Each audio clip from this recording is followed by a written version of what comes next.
কি বাজার নিয়ে এসছে এই দেখো, লাউ নিয়ে এসছে,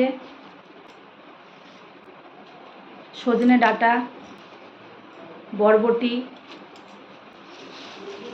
মূলো, ঝিঙে, এই দেখো কাঁকরোল, ডাঁটা, কাঁচকলা, পটল, মিষ্টি আলু, কাঁচা আম, এঁচড়।